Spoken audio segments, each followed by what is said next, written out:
You know what? I'm genuinely surprised that this game received a lot of hate and mixed reviews. I can't say that it wasn't for good reasons though. I'm talking about Suicide Squad Kill the Justice League. Now currently this game is sitting at mostly negative reviews on Steam, but it recently came on sale, and I decided it was time to give it a fair go. Now I've been keeping my eye on this game since release, not because I'm a DC or Marvel person. I'm actually far from your typical superhero fan. I grew up playing strange anti-hero shooter games like The Punisher by Volition for the PlayStation 2, and Deadpool for the PS3. And the most common one and most normal one would be Arkham Asylum for the PlayStation 3. The appeal of this game for me personally was the movement and the gameplay. From watching other people play it online, it seemed more enjoyable than meets the eye, and that is the case, but sadly it still has a lot of holes in it. Now the game has a story mode, but the entire game is live service, which means it's online only.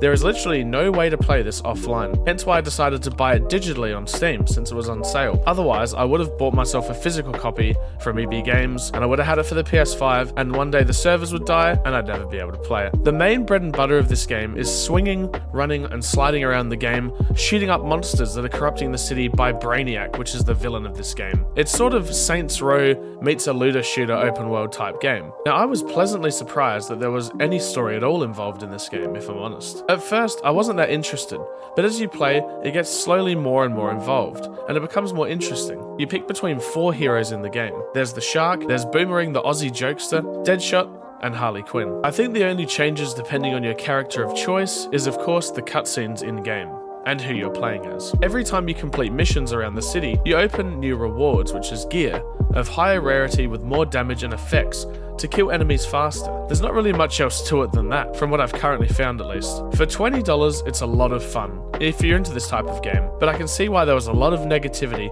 for a full price game with absolutely no offline replayability. They pushed almost forced online co-op and made it worse for people to get into. The closest game comparison was the Avengers game for the PlayStation 4 during the early game cycle of the console. It had you switching between heroes in an open world, doing missions that were very repetitive and getting the same rewards rinse and repeat. Here's a few reviews, good and bad, from Steam for Suicide Squad Kill the Justice League.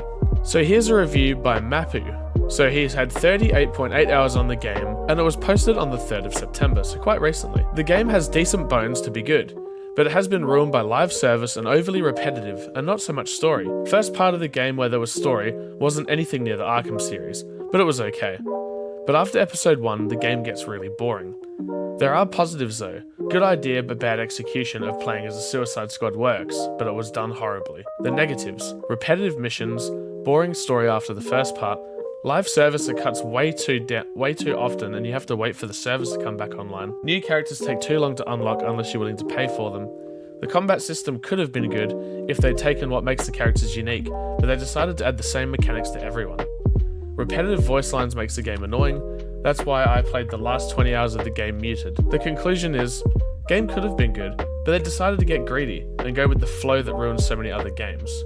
If you get it on really good discount, it's probably worth it. And look, honestly, I do agree with Mapu here.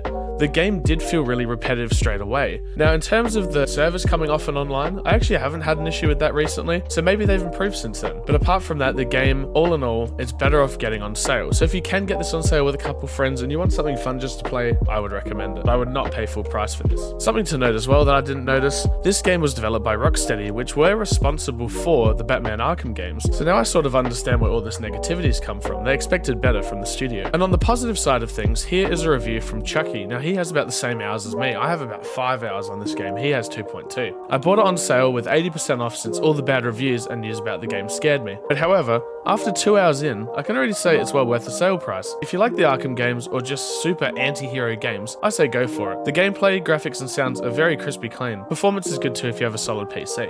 And you know what? I agree with Chucky here. The game is really fun. All in all, we can debate about this game all we want, but at the end of the day, it's up to you. But if you do buy it, make sure to comment down below and let me know what you think, because I've been really enjoying the Suicide Squad. Now, I hope this little video helped you out, and if it did, make sure to subscribe and like the video, and if you're watching this as a short, we'll make sure to comment on it and post it around. Thank you for watching, and as always, stay deadly.